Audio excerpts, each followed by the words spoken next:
buenos días.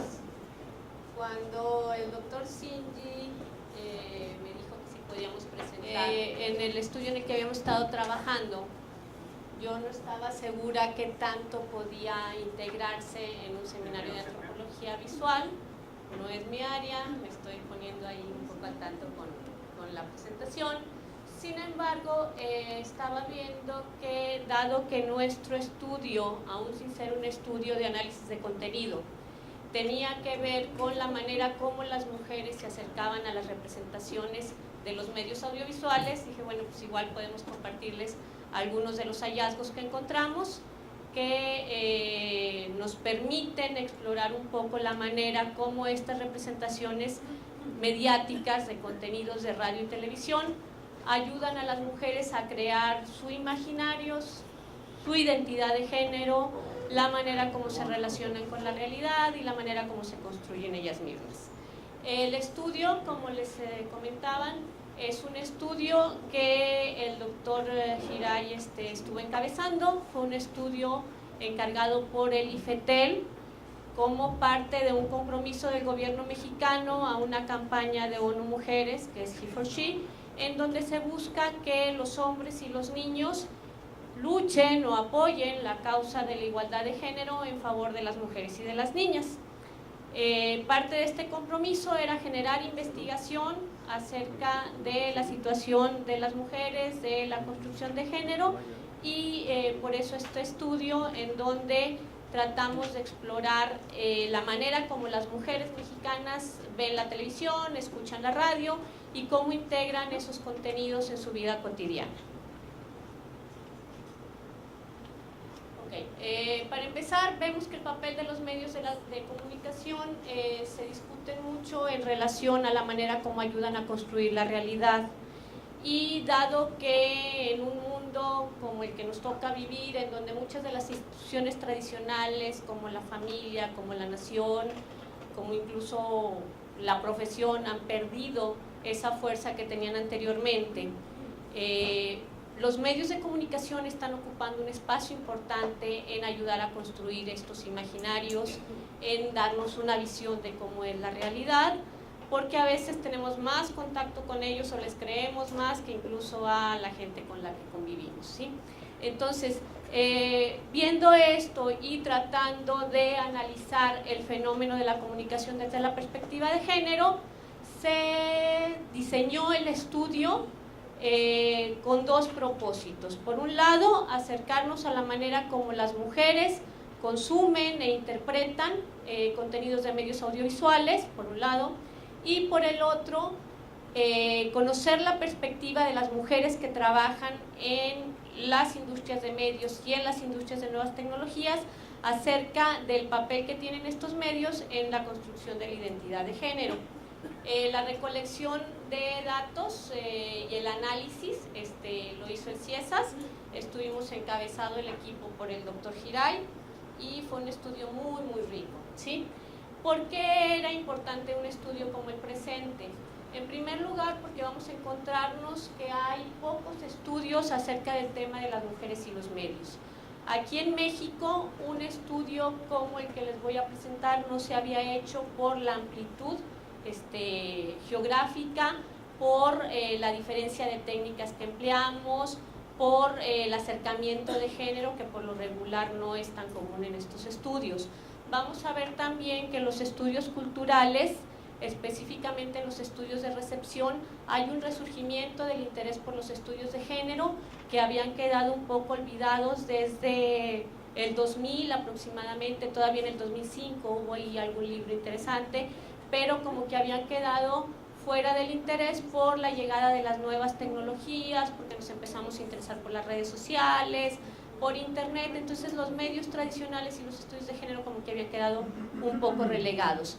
También es importante, les digo, porque hay un interés del gobierno y de la sociedad civil también de generar políticas públicas en donde se apoye la inclusión de las mujeres en el trabajo dentro de los medios de comunicación, en puestos directivos, y se presente una perspectiva diferente de la mujer en los contenidos que se aparte un poco de la visión tradicional. También fue relevante el estudio desde la perspectiva que nosotros tenemos, porque se abordó el fenómeno desde, les digo, esas dos perspectivas, las mujeres que consumen y las mujeres que trabajan en los medios, porque tuvimos dos escenarios: el doméstico, que generalmente es el espacio en donde las mujeres que nosotros estuvimos estudiando consumen su información o su entretenimiento, y el laboral, con las mujeres que trabajan en estas empresas. Se usaron tres técnicas de recopilación de datos. Hubo entrevistas focalizadas, hubo grupos de discusión y hubo observación in situ en los hogares de algunas de las participantes. Hay una transversalidad en el estudio porque consideramos género, consideramos edad, consideramos nivel socioeconómico y origen geográfico, y lo que les decía, el alcance, que fue nacional, porque se hizo el estudio en 8 ciudades de la República. Los objetivos generales eran conocer y comprender la dinámica que existe entre las audiencias femeninas y los medios y contenidos audiovisuales por un lado, y por el otro, analizar la experiencia laboral de las mujeres que trabajan en empresas tradicionales de medios y en empresas de nuevas tecnologías, para que nos hablaran de su experiencia con respecto a la brecha de género, a la desigualdad de género que les toca vivir a ellas diariamente, y en ambos casos desde el discurso de las mujeres y con un enfoque integral de género, que era lo que nos pedía el IFETEL en su momento.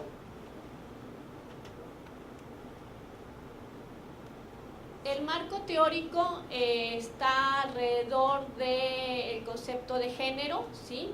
Partiendo de la idea de que el género es una construcción social, cultural y que está históricamente construida, y la idea era que esta perspectiva de género nos permitiera lo siguiente: por un lado, visualizar a las mujeres en sus actividades, en sus espacios, en su contribución a la construcción de la realidad social; analizar la organización de la relación entre hombres y mujeres.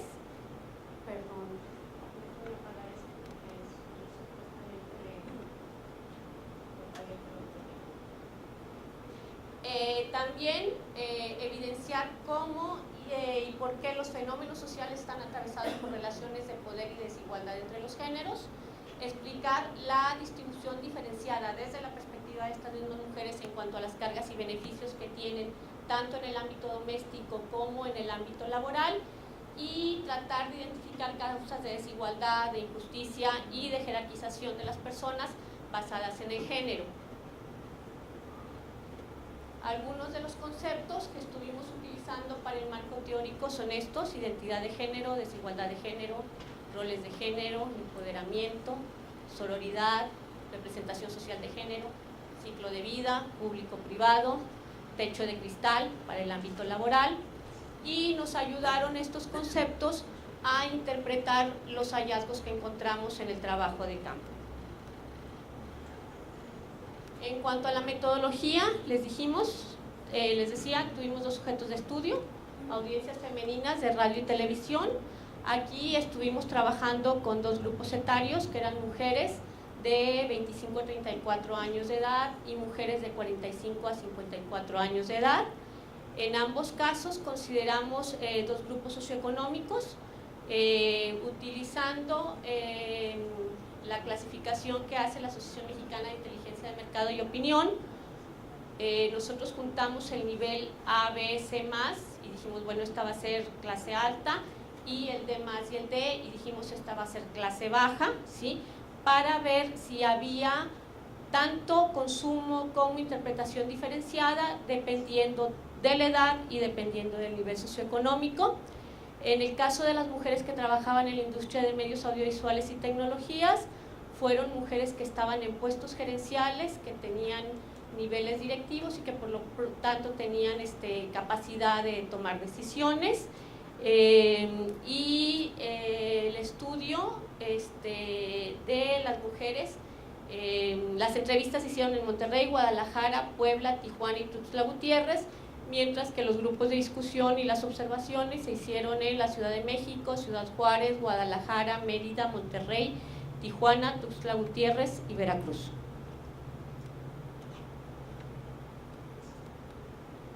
En cuanto a las técnicas de investigación, les decía, tuvimos 64 grupos focales que fue un trabajo de logística muy importante, o sea, tratar de localizar a grupos de mujeres en ese nivel de edad, en ese nivel socioeconómico, y que fueran 8 grupos en cada ciudad fue una labor realmente titánica, ¿sí? Que costó mucho, que implicó mucha logística, pero se logró al final.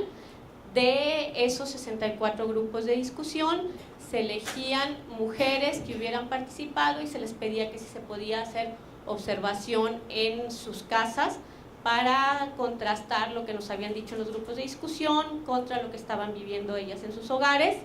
Y las entrevistas focalizadas fueron 13 entrevistas que se realizaron en las ciudades en las que ya les comenté. Hallazgos. Bueno, tuvimos hallazgos que nosotros segmentamos en 3 grandes áreas. Los hallazgos del perfil de las audiencias, ¿sí? Donde se presentan también la perspectiva que tienen ellas acerca de género, de la desigualdad de género, de las relaciones de género. Esa no se las voy a presentar porque si no la presentación se haría muy larga. Los hallazgos desde la producción, que son los de las entrevistas, ¿sí? A las mujeres directivas en los medios, que tampoco se las voy a presentar. Y por el tiempo que teníamos limitado, pensé que lo mejor era concentrarnos en los hallazgos con respecto a la recepción, cómo es el consumo de medios en la vida cotidiana de las mujeres que participaron en el estudio, cuál es su percepción de los contenidos, específicamente en géneros como las telenovelas, los noticieros, docudramas, anuncios publicitarios, y finalmente cómo integran ellas esos contenidos en su vida diaria, en su vida cotidiana.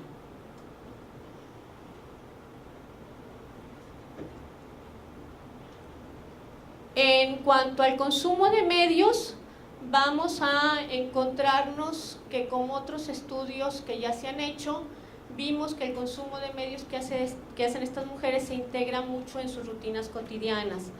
Va a depender de su edad, va a depender de su nivel socioeconómico que pueden consumir o no, va a depender de su ciclo de vida, en qué etapa del ciclo de vida se encuentran, de su estado civil.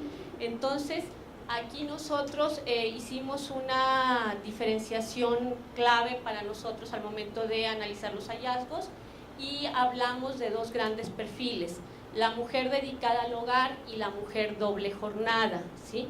En donde pues el grupo era el de las amas de casa que se quedan en el hogar a hacer la limpieza, hacer la comida, cuidar niños, y las mujeres doble jornada, que es otra de los perfiles así muy claves que encontramos, que son mujeres que dedican mucho de su tiempo a atender hijos, a hacer limpieza, pero aparte trabajan, ¿sí? Puede ser un trabajo de tiempo completo o puede ser un trabajo de medio tiempo, pero tienen que alternar las 2 actividades a lo largo de su día.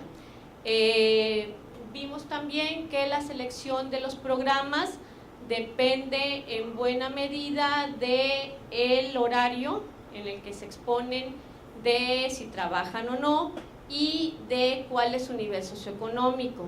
¿Por qué? Porque mientras las mujeres de nivel socioeconómico ABC+, tienen acceso a televisión de paga, a sistemas como Netflix, como Roku, y prefieren los contenidos extranjeros, las mujeres del nivel de +D, pues por lo regular ven televisión abierta, ¿sí? Algunas tienen Blim, algunas tienen Netflix, ¿sí? Pero sus posibilidades de acceso están muchísimo más reducidas, ¿sí? Vamos a encontrarnos también que en general a ambos grupos de edad y a ambos niveles socioeconómicos les gustan series, les gustan telenovelas, pero en particular les gusta aquella programación en donde la mujer empieza a tener un papel más relevante, donde la mujer está más empoderada, donde la mujer juega roles o papeles que tradicionalmente tenían los hombres. Les gusta cuando, por ejemplo, nos llamaba mucho la atención que mencionan mucho a Olivia Benson de La Ley y el Orden, ¿sí? Como una mujer así importante, porque ella es activa, porque tiene una carrera profesional, porque es fuerte, y eso aplica tanto para el nivel socioeconómico alto como para el nivel socioeconómico bajo. Les voy a mostrar una imagen que tenemos en donde de alguna manera se concentran parte de los hallazgos. Vamos a ver que por la mañana las mujeres lo que ven más son noticieros de televisión. Muchas empiezan su día encendiendo la televisión para ver, pues en parte las noticias, pero también el clima y la cuestión de tránsito, ¿sí? Cómo voy a vestir a los niños para mandarlos a la escuela, qué me tengo que poner, por dónde me debo ir, si hay un choque, si no hay un choque. Entonces, es una herramienta informativa básicamente, la televisión y la radio, aquellas que encienden el radio, aunque son pocas, casi todas encienden la televisión por la mañana. Les digo, básicamente son noticieros, lo que ven o lo que escuchan, y una vez que o llevaron a los niños a la escuela y regresaron, ¿sí? Las que se quedan en el hogar utilizan los medios de comunicación, sobre todo la televisión, como compañía. Mientras barro, mientras trapeo, pues tengo prendida la televisión para que me haga ruidito, para no sentirme sola. Es un proceso de exponerse o de consumir los medios, pero sin una atención focalizada, sin una atención clara, porque básicamente estoy escuchando mientras hago otras cosas. Decían ellas, cuando en un momento dado hay algo que me interesa, entonces sí, dejo tantito mi labor, voy y veo ahí rapidito y le sigo haciendo lo que tenía que hacer. En el caso de las mujeres que trabajan fuera del hogar y que después de llevar niños a la escuela tienen que transportarse, vamos a encontrar que la radio se vuelve un medio para consumir. En el caso de las de nivel socioeconómico alto, pues las que tienen su carro y se mueven al trabajo, están escuchando las noticias, programas de orientación. A las mujeres les gustan mucho los programas de orientación, los programas informativos, aquellos que les dicen cómo ser mejores madres o mejores personas, o cómo cocinar, o cómo relajarte, nos hablan mucho de eso. Pero entonces en este transcurso, desde su casa al trabajo o de la escuela a la casa, escuchan radio también para informarse, para educarse, como forma de orientación, como entretenimiento. Por lo regular, en este periodo de traslado, si van ellas solas, ellas eligen qué ver, ¿sí? Cuando se quedan solas en su casa, ellas eligen qué ver. Pero en el resto del tiempo, cuando hay otros miembros de la familia, por lo regular ellas ceden el control para que otros elijan cuál es el programa, qué es lo que se va a ver en la casa o qué es lo que se va a escuchar en el radio. En el caso de las mujeres de nivel socioeconómico bajo, que se transportan en un transporte público, en la pecera, en el autobús, en qué sé yo, ellas también dicen que les gusta escuchar el radio, pero ahí pues tienen que escuchar lo que tiene el chofer, ¿verdad? El chofer. Algunas dicen, bueno, pues si yo quiero escuchar música particular, pues uso el celular y escucho música que a mí me gusta, pero por lo regular tienen que adaptarse a lo que tenga puesto el chofer del camión. Cuando están con la familia, ¿sí? También acostumbran a ver programas de entretenimiento, se preocupan mucho porque la selección de contenidos no sea nociva para sus hijos, aunque ahorita vamos a ver que hay dos posturas al respecto. Ven televisión, generalmente en familia no escuchan radio en el hogar, y contenido, les digo, lo eligen los hijos, lo elige el esposo. Por lo regular ya es el periodo de la tarde, de la noche, y es básicamente para entretenerse.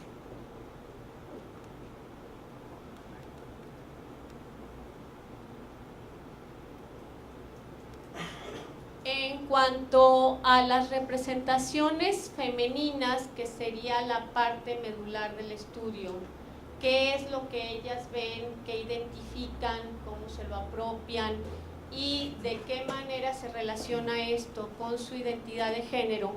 Lo que encontramos es que ellas reconocen en los contenidos audiovisuales 5 grandes representaciones femeninas, ¿sí?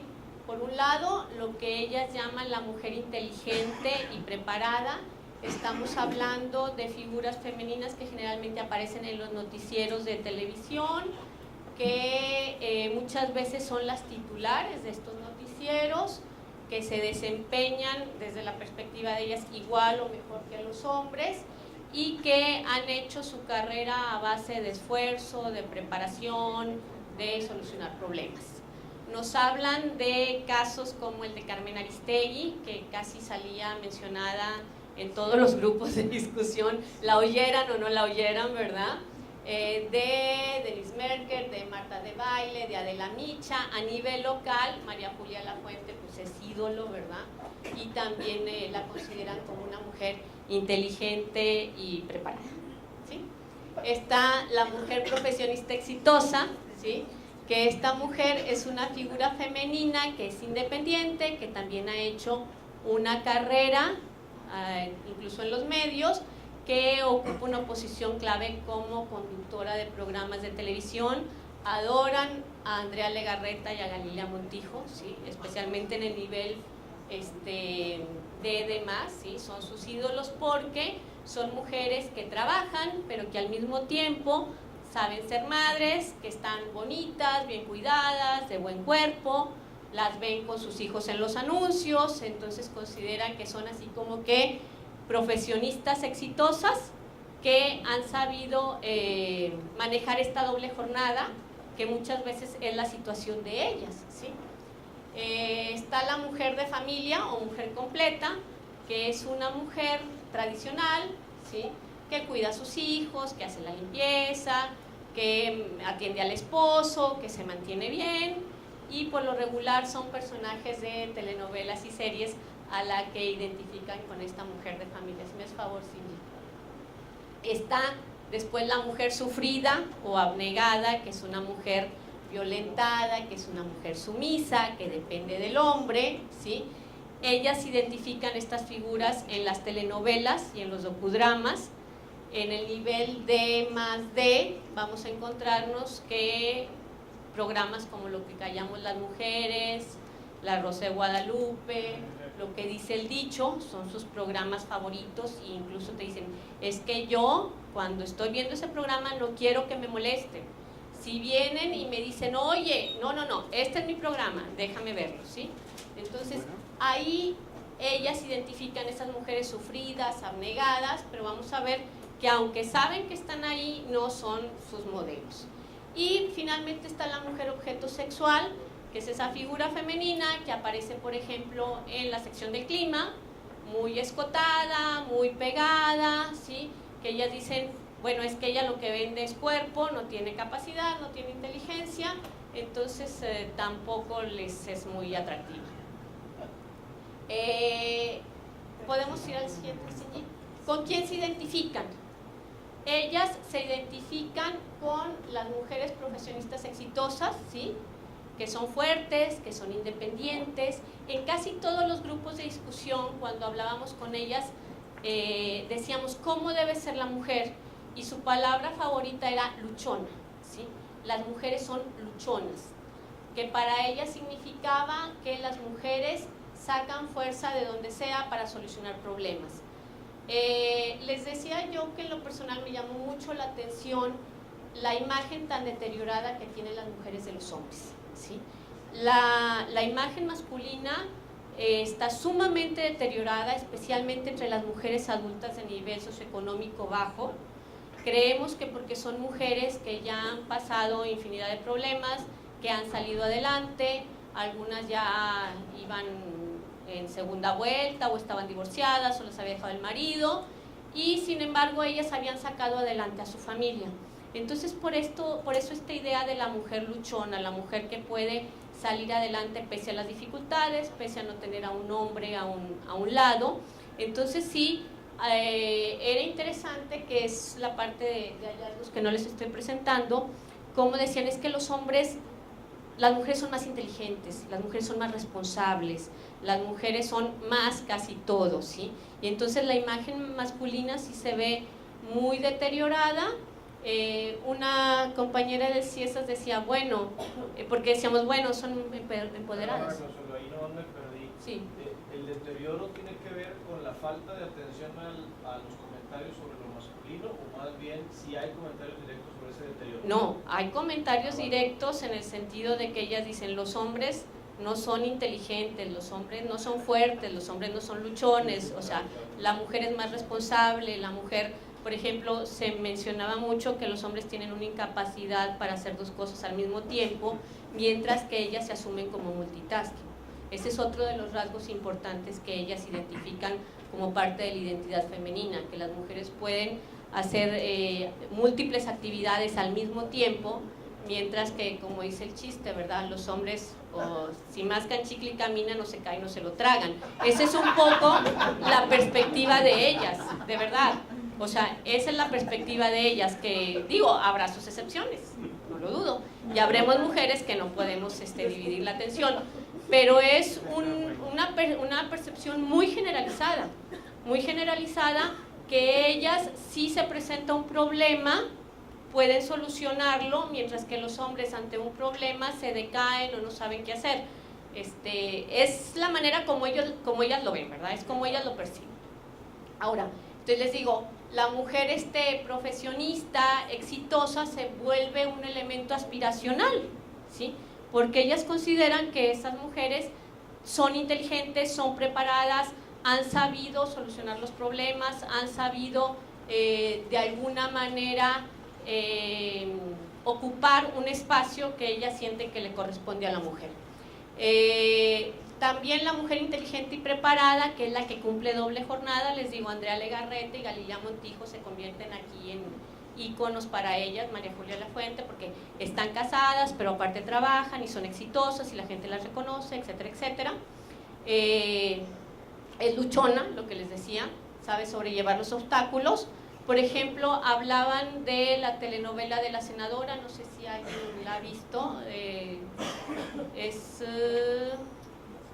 no se llama La Senadora, se llama La Candidata, ¿sí? Sí, La Candidata, que es una telenovela de Televisa en donde la protagonista, tanto ella como el marido son candidatos a un puesto público, la presidencia, si no me equivoco, ¿sí? Entonces, ellas empiezan a ver en los contenidos audiovisuales estas nuevas imágenes, estos nuevos referentes, y empiezan a identificarse con ellos. Por ejemplo, dice, es una senadora que va a luchar por todas las mujeres, lo sacan como entretenimiento, pueden tomar esa distancia crítica, ellas como espectadoras, se lo sacan como entretenimiento, pero algunos lugares ya son como que así, la mujer se levanta más, es más inteligente, ¿sí? Entonces, aquí es donde las imágenes que presentan los medios empiezan a impactar en la manera como ellas construyen su identidad de género. Si antes les poníamos puras mujeres sumisas, puras mujeres violentadas, pues a lo mejor ese era parte del elemento con lo que construían ellas su identidad. Si les empezamos a poner nuevos modelos, ellas los están consumiendo y se los están apropiando dentro de sus circunstancias particulares, pero tenemos un cambio en la percepción de cómo debe ser la mujer desde la perspectiva de las audiencias. También se identifican con la mujer completa, ¿sí? Porque todavía tenemos muchos casos de mujeres de familia que no trabajan, amas de casa que se dedican exclusivamente a su hogar, que incluso a lo mejor fueron profesionistas, estudiaron una carrera, trabajaron, pero que en un momento dado decidieron dedicarse al hogar o por las circunstancias les tocó. Las mujeres que se identifican con esta mujer completa por lo regular son mujeres adultas de nivel socioeconómico alto, ¿sí?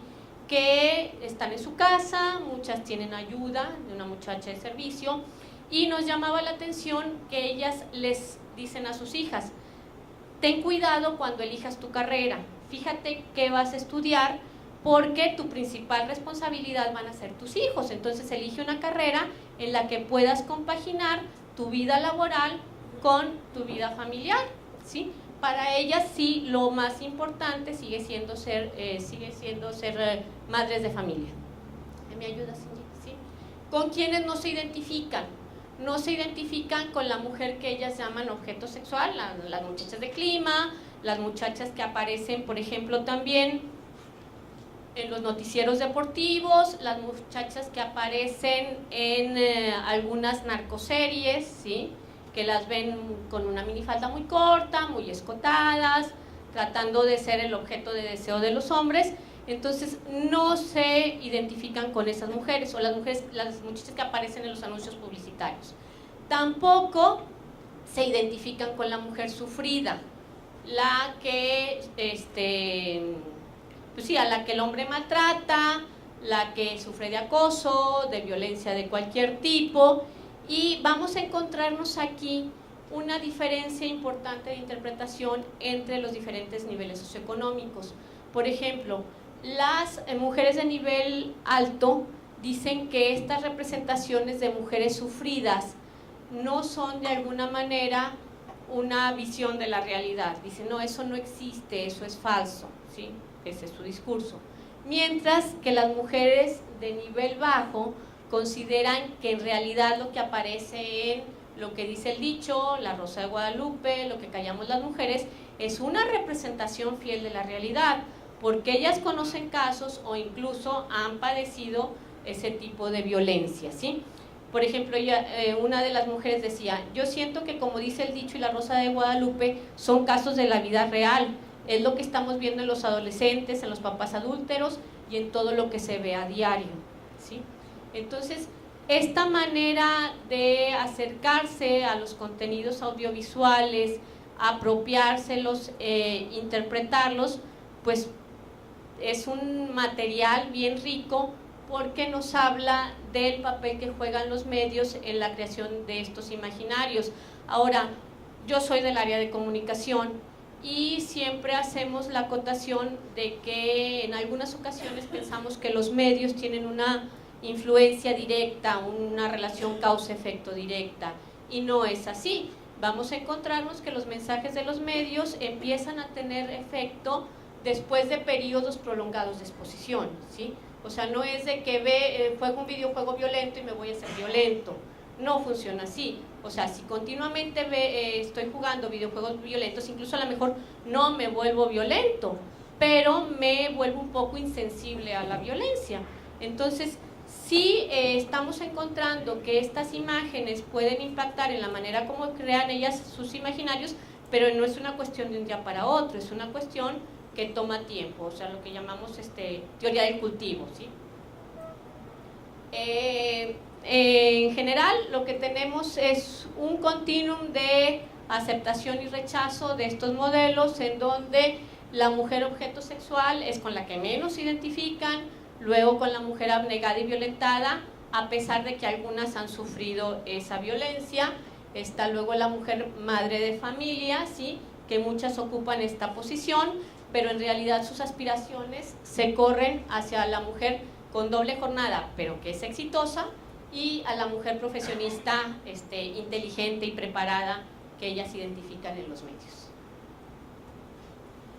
En cuanto a la influencia que tienen los contenidos audiovisuales en su vida cotidiana, nosotros más o menos identificamos lo siguiente.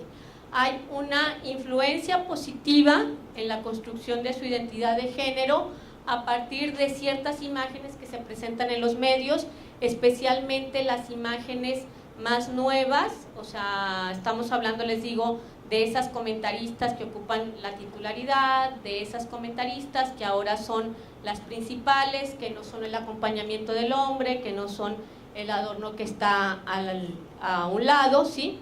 Y muchas veces es cómo se proyectan ellas, cómo les gustaría ser.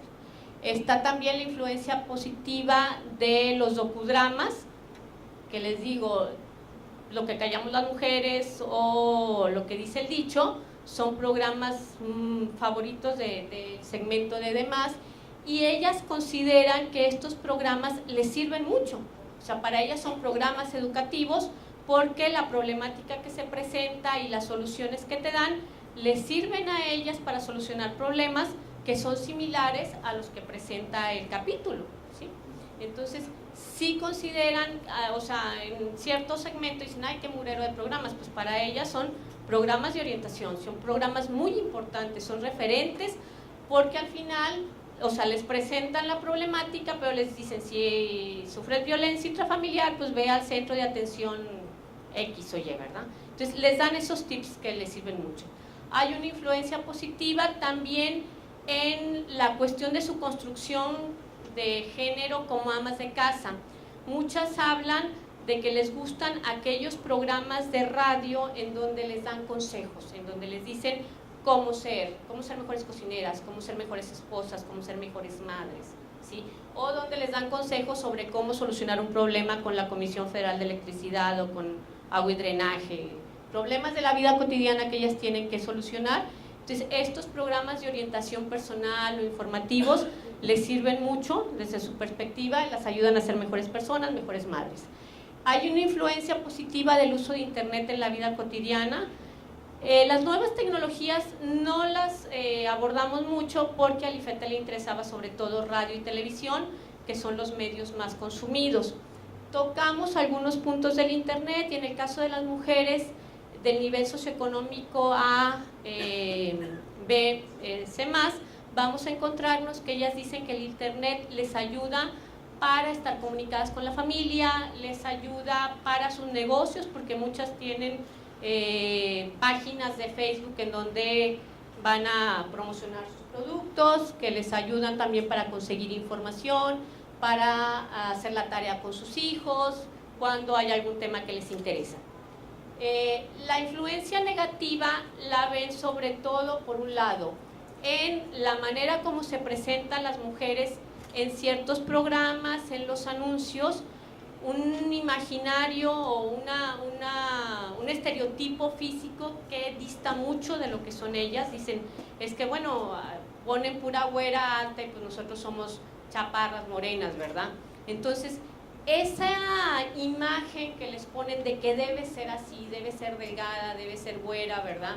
Pues a ellas sí les provoca algunas veces conflicto, en el sentido que se ven muy distantes de ese modelo que presentan los medios de comunicación. Y por otro lado, la influencia negativa que puede tener ciertos contenidos. Volvemos aquí al caso de los docudramas, en donde ellas dicen, es que si yo le presento a mis hijos esos contenidos que aparecen en los docudramas, pues les estoy enseñando puras cosas malas, ¿sí? A robar, a drogarse, a violar. Vuelven a aparecer los programas de la tarde que ellas consumen mucho y dicen, a mis hijos eso les puede hacer daño porque les puede meter ideas equivocadas en la cabeza. Nos vamos a las conclusiones, ¿sí? Vamos a encontrarnos que la dinámica de la relación que se establece entre las mujeres y los contenidos y los medios es muy diversa, ¿sí? Sí está mediada por factores como la edad, ¿sí? Las mujeres jóvenes ven programas, por ejemplo, que son caricaturas porque están con sus hijos en la tarde. Las mujeres adultas ven otro tipo de series por el nivel socioeconómico, porque está determinado a qué tienen acceso en cuanto a contenidos, por el estado civil, que es un aspecto que nosotros no habíamos considerado. Y aunque la mayoría de las informantes en los grupos de discusión y en las observaciones eran mujeres amas de casa con hijos, vimos que los pocos casos que teníamos de mujeres solteras tienen una dinámica completamente diferente con los medios. Su consumo de programación también es muy diferente y creemos que ahí hay un área de oportunidad muy interesante, dado que las nuevas generaciones pues son mujeres que a lo mejor o están retrasando el matrimonio o no se piensan casar. Entonces, hacer estudios sobre cómo construyen sus imaginarios de género estas mujeres jóvenes que tienen una relación diferente con los medios es otro de los puntos que nos gustaría seguir analizando. Vamos a encontrarnos que la apropiación que hacen de las imágenes de los contenidos audiovisuales se intersectan mucho con sus vivencias de género y propician dos grandes procesos que ya les hablaba, uno de rechazo a los modelos propuestos porque sienten que no las representan a ellas. De hecho, al final algunas decían, es que me gustaría, cuando les decíamos, ¿qué te gustaría que hubiera en los medios? Que no hay. Y muchas decían, pues programas en donde nos representen a nosotros, programas en donde aparezcan nuestras problemáticas o aparezca gente como somos nosotros físicamente, ¿sí? O la imagen negativa también la rechazan, ¿sí? Lo que ya les decía.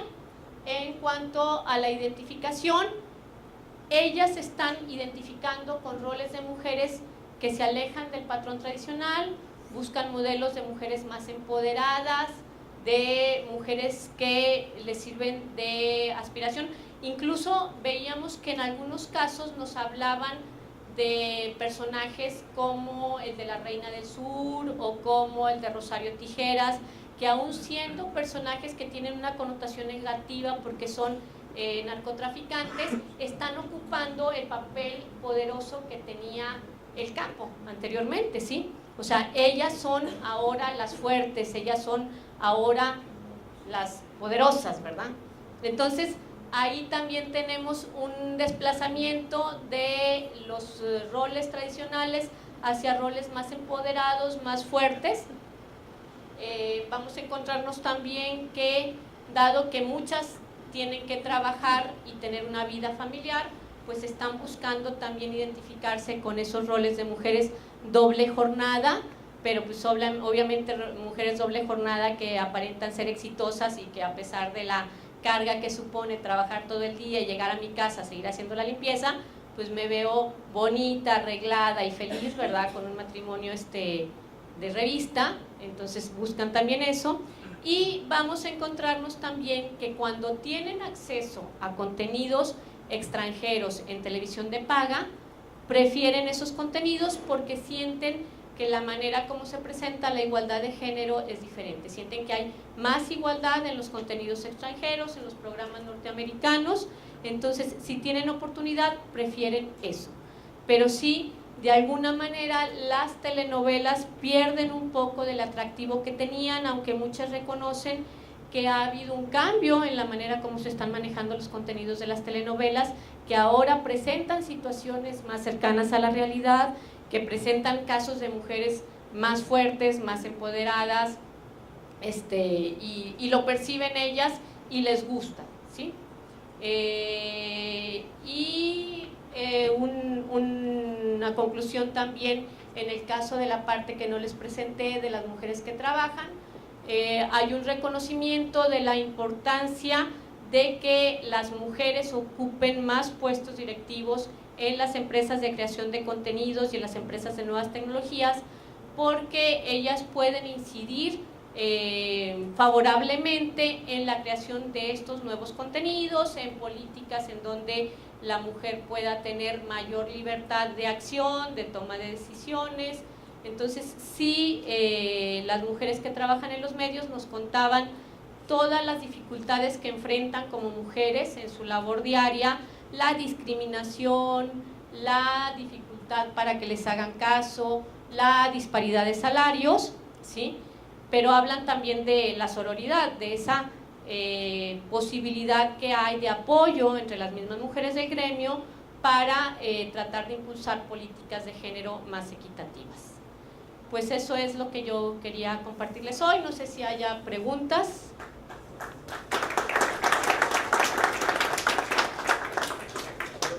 Ahí tengo más bien te veía una pregunta. Ajá. Me parece bien curioso que en las conclusiones hay un enunciado en particular que menciona que pareciera que falta representatividad de las situaciones reales. Y lo que me hace brincar a la vista es que uno de los temas principales que yo encuentro aquí que se hace evidente es que la construcción de la realidad se pone en juego.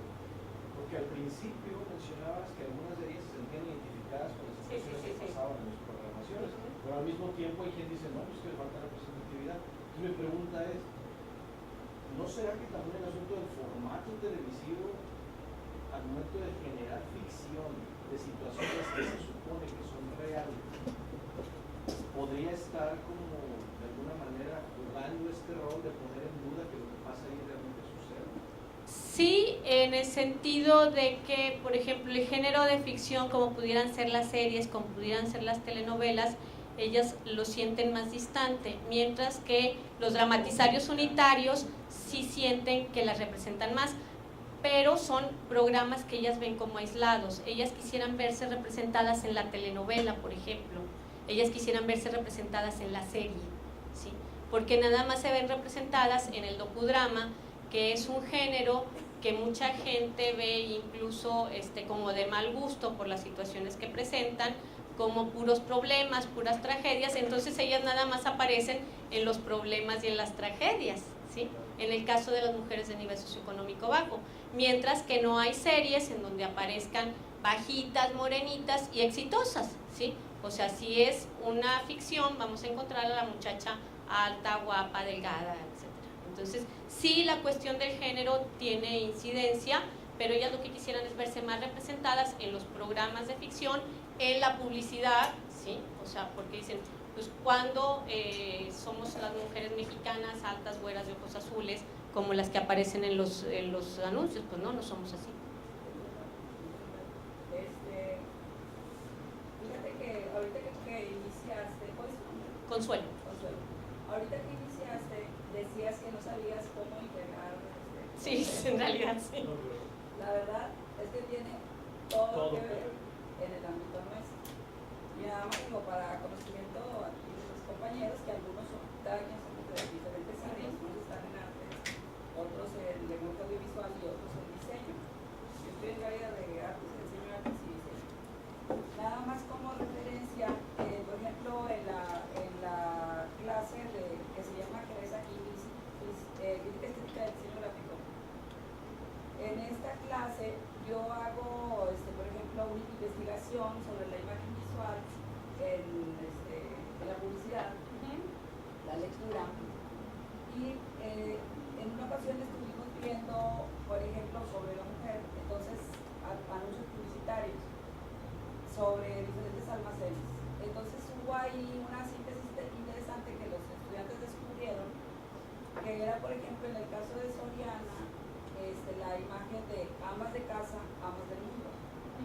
Entonces, de una manera incipiente se hizo una investigación que Soriana tuvo una alza en el consumo por este eslogan. Es un poco lo que pasa con Doña Lucha de Aurrerá, ¿sí? Exacto. Que para ese segmento de población, pues Doña Lucha se vuelve así un elemento referencial. Lo que les decía es que yo no sabía cómo integrarlo porque finalmente no hicimos un análisis de contenido de los programas, sino que es un estudio en donde realmente lo que recuperamos fue el discurso de las informantes acerca de lo que ellas veían. Ajá. Y luego estaba, por ejemplo, unos super colchones en donde estaban cerca, departiendo del dicho, el ocio es la madre, pero el ocio es la madre de todos los vicios. Ellos lo cambiaron y pusieron la madre es el vicio de todos sus socios. Entonces fue una cuestión de que no duró nada eso. O sea, estaba ahí en el puente y no duró, pues porque vieron que estaba afectando. Esa es la licenciatura. En posgrado tuvimos dos tesis. Una niña que quería entrar a la tesis aquí a la escuela de la maestría en artes, pero ella de diseño. Entonces yo platicando con ella, aquí todavía no estaba ella no quería entrar aquí, quería ir a una de extranjero. Entonces hizo una tesis en la Universidad de Inglaterra, ella se llama Lilia Barrientos, a lo mejor alguno me dio clase. Hizo una tesis allá, en el 15 la presentó, que se llama The Impact of Real Beauty Adverts on Women and Show It Affects Brand image. O sea, cuál es el impacto de la imagen real de los anuncios de la mujer y cómo afecta la marca. La imagen de la mujer. Porque ella lo que estudió, pero en base a México, es cómo las mujeres percibían a la mujer real, no la mujer idealizada, como tú dices, o sea, la mujer delgada, europea, sino la mujer real, gordita, con ronquita, y cómo afectaba en la compra, en esa idealización que se hace, porque a veces la mujer consume en base a la idealización, voy a hacer como. Y cómo lo afectaba. Entonces estuvo muy interesante. Yo la tesis me la envió porque yo la hice una recomendación. La recomendé cuando iba a ir, una carta de recomendación. Pero esa fue una tesis. Y otra que todavía pues está trabajándose es otra aquí de una chica que se llama Fátima, que está haciendo la imagen femenina en la publicidad y su influencia en la construcción de un arquetipo en las adolescentes en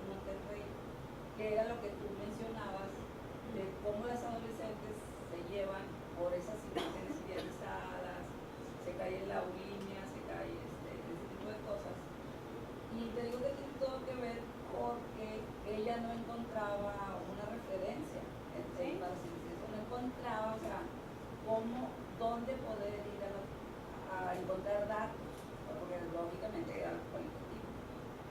Y bueno, ya estuvimos ahí viendo en diferentes fuentes, pero lo interesante es que surge de las maestrías de aquí en la escuela, una que es de aquí propiamente de nuestra maestría, y otra que es de nuestra escuela y que va a Inglaterra para través de CONACYT. Pero los temas, estamos hablando de jóvenes de 30 años, de 18 años. La que hizo en español vino de la Universidad de Veracruz a nuestra maestría. Entonces sí hay una relación, o sea, un círculo, me pareció interesantísimo, y la relación con el... Sí, una pregunta. En las observaciones comentabas que han notado que este rechazo es predominante hacia la representación de la mujer como objeto sexual. Pero yo me pregunto que si en las prácticas y las conversaciones con las personas comentabas que esta hostilidad va contra la figura, o sea, contra el personaje que están viendo o contra la situación que va con él. ¿Sabes qué? Sí, se hablan de las dos cosas, porque algunas dicen, bueno, es que tienen que trabajar, tienen que ganar dinero y tienen que hacer lo que el jefe les diga. Pero hay otra parte de mujeres que dicen, pero es que cómo se prestan a eso. Por ejemplo, la muchacha de clima era siempre referente obligado en todos los grupos de discusión. Y te digo, se parten las opiniones, aquellas que pueden tener una posición más crítica y dicen, bueno, es que lo hacen porque tienen necesidad de, porque es el trabajo, porque así se los exigen. Pero otras, como que sí, más fundamentalistas, pero ¿cómo te prestas a trabajar así? Sienten que es el que te obliguen a eso, lo sienten como una forma de violencia. ¿Sí? Un comentario que me gustaría hacerles ahorita que hablabas de las mujeres jóvenes, un punto que nos parece muy interesante y que tampoco alcanzamos a explorar, es la manera como las nuevas generaciones van a construir sus imaginarios de género a partir del consumo de contenidos en las nuevas plataformas digitales, porque las mujeres jóvenes, y creo que coincidirán las que están por aquí, han dejado de ver televisión, ¿sí? Han dejado de escuchar radio, entonces ahora tienen su lista en Spotify, o ven series pero en un maratón. Mucha de la información que obtienen de la realidad es a través de contenidos en redes sociales, en YouTube, en las noticias de periódicos extranjeros. Entonces, ¿cómo va a ser esta nueva construcción de identidad a partir de estos contenidos que tienen mucho menos que ver con lo nacional, con lo propio y más con lo extranjero? Que es un punto que nos parece también muy, muy interesante.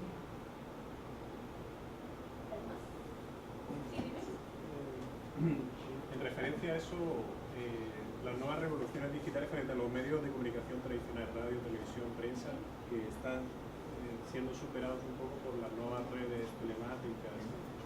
Bueno, y algo que dijiste ahí del malinchismo eurocéntrico, ¿no? De que las mujeres siguen viendo como modelo de igualdad de género lo que ocurre en Europa y en Estados Unidos, ¿no? Como que si allí se vive una igualdad estupenda, ¿no? Y es todo lo contrario, es un poco para rebatir un poco ese malinchismo eurocentrista, como todo lo contrario, lo que hay es una guerra campal entre sexos, ¿no? Prácticamente, ¿no? Y como la mujer está cada vez más perdida, ha sacrificado su maternidad en aras de la profesionalidad, de conseguir mayores niveles de cuota, de independencia, de libertad, en todos los sentidos. Y repite esquemas del hombre. Sí, Lo curioso es que la mujer está no protagonizando una verdadera revolución femenina, sino una verdadera revolución masculina, porque quiere ser igual que un hombre. Entonces, esto está desequilibrando al hombre europeo y al hombre norteamericano totalmente, y aquí igualmente, o sea, es realmente una rebelión en todos los sentidos, pero no desde una igualdad sustancial de contenido, sino desde una igualdad jurídica de derechos que a veces se convierte en un arma arrojadiza, ¿no? Y en este sentido te quería preguntar un poco, volviendo a la antropología biológica, física, por ese fenómeno, bueno, el malinchismo eurocentrista, el daño que puede estar causando, sobre todo dentro de las nuevas redes. Por ejemplo, en la serie esta de Nueva York, había una serie que ven mucho la mujer, Sex and the City, ¿no? Nueva York, ¿no? Es un ejemplo claro de cómo la mujer norteamericana está amargada, está frustrada, o sea, el modelo de libertad, si ha conquistado libertad, ha conquistado igualdad, pero ¿a costa de qué precio? ¿No? Esa sería una pregunta. Y la segunda, la cultura normalmente niega que somos diferentes biológicamente. La cultura, de alguna forma, niega que nosotros, de un punto de vista psicológico, biológico, pues no percibimos igual, no funcionamos igual, aunque somos una especie mamífera que ha generado una cooperación extraordinaria en torno a la prole, y eso no se nos debe olvidar, ¿no?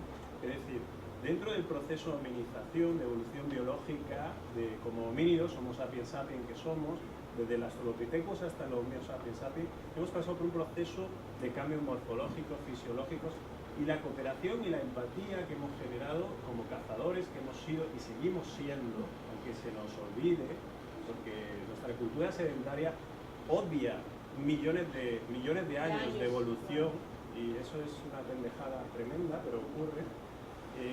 Finalmente, se nos olvida que nosotros tenemos cerebros totalmente distintos, y a veces te preguntaría yo en ese sentido, la cultura de igualdad, la cultura de derechos, todo lo que queramos, de alguna forma están también negando esas diferencias. Pues, por ejemplo, las niñas adquieren un nivel de comunicación y locuacidad antes que los niños. Eso es un dato evolutivo fundamental. Y el hombre tiene una memoria espacial orientativa mayor que la mujer. Y eso es un dato porque hemos sido cazadores y teníamos que vislumbrar, o sea, visionar la pieza de caza, y eso nos hacía que incluso no engordemos por las caderas sino por la panza, porque claro, para correr necesitas... Hay datos ahí biológicos, evolutivos, fundamentales que parece que la cultura los niega, ¿no? Entonces, en ese sentido te preguntaría por de alguna forma también esta cultura de derechos, de igualdad, no está negando también que somos muy diferentes psicológica, biológicamente, que percibimos totalmente distinto y que tenemos que tender a una cooperación, pero dentro de la diferencia y de la desigualdad, porque somos desiguales en el fondo. No sé qué tanta conciencia tengan ellas de antropología social, ¿verdad? Pero sí hay un sentimiento de que las mujeres pueden hacer muchas de las cosas que hacen los hombres.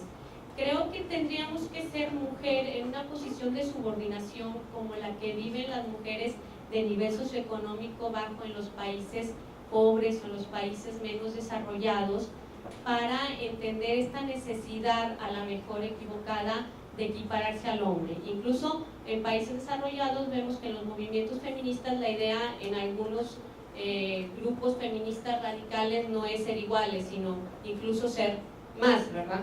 Entonces, en el caso de estas mujeres, creo yo que ellas lo que buscan es sentir, incluso creo que no pedirían tanto, porque es tal su posición de subordinación, su posición de ser violentadas, que fíjate con qué se van a conformar, con que los maridos les ayuden en la casa, ¿sí? O sea, en el nivel socioeconómico alto no hablan de igualdad de género, algunas empiezan a hablar de equidad de género, en donde el acceso que tengas esté en función de tu situación personal, que no es lo mismo ser hombre que ser mujer, pero son las menos, sí, son las menos. Pero te digo, yo creo que en el caso de estas mujeres, muchas lo que quieren no es ser igual a los hombres, simplemente que les ayuden, que no las maltraten, ¿sí? Que les permitan elegir hasta el programa de televisión, porque muchas nos decían, es que yo tengo que ver lo que mi marido quiere, ¿sí? Él llega y él decide qué vamos a ver. Entonces, en ese sentido, por un lado, creo que hay esto. En lo otro que comentabas, a mí me parece que sí, pues la biología nos determina, ¿verdad?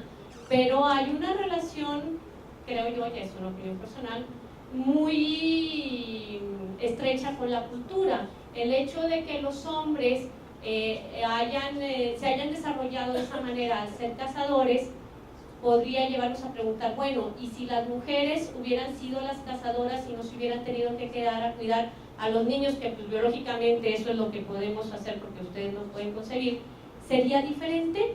Eso es lo que empiezan a preguntarse esas mujeres. Por ejemplo, sí hay esa conciencia de que las mujeres tenemos una capacidad de lenguaje mucho más desarrollada y que los hombres son más buenos espacialmente, ¿verdad?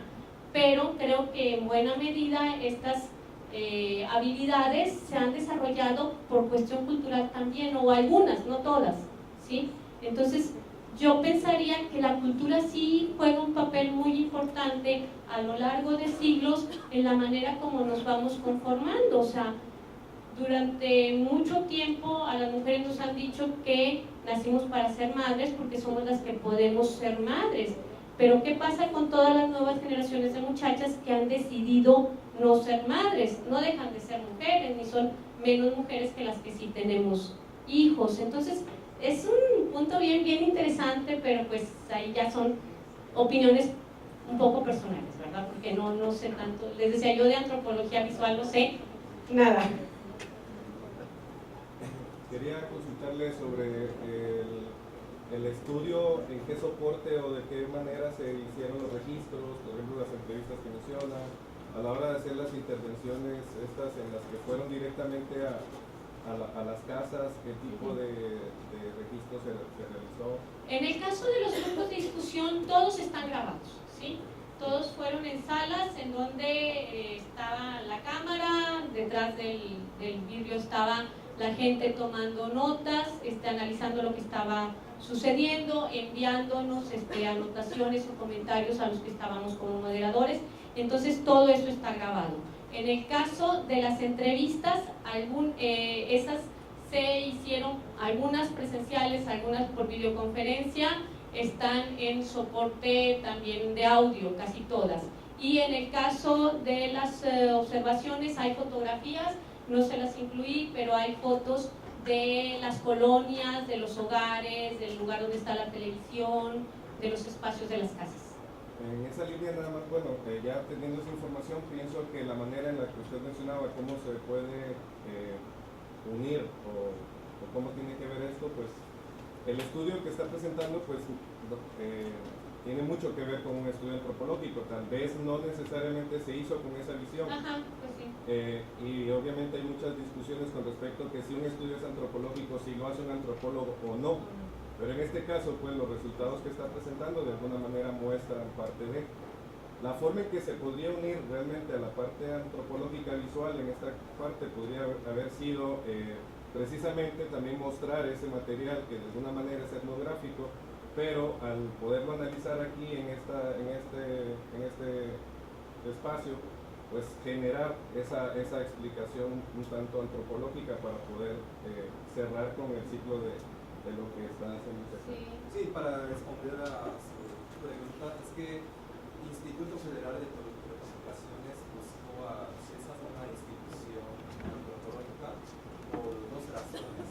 Primero, en nuestro centro trabajan varios especialistas en estudios de género y también por la cobertura nacional. Tenemos 7 sedes y también, además de haber hecho investigaciones en sociedades urbanas, hemos tenido experiencia de trabajar en las comunidades indígenas, y hay otro estudio de IFETEL que están explorando las percepciones de audiencias indígenas. Entonces, aquí el estudio sí fue muy antropológico, no es que una institución antropológica realizó el estudio, sino que el intento de aproximarnos al punto de vista de las mujeres, ¿no? O sea, eso es como esencia de la antropología, aproximarnos al punto de vista del otro. Aunque hemos reclutado comunicólogas, también sociólogos y de otras disciplinas, la esencia de este estudio era esta aproximación a las percepciones de las que consumen los medios audiovisuales, en este caso audiencias femeninas.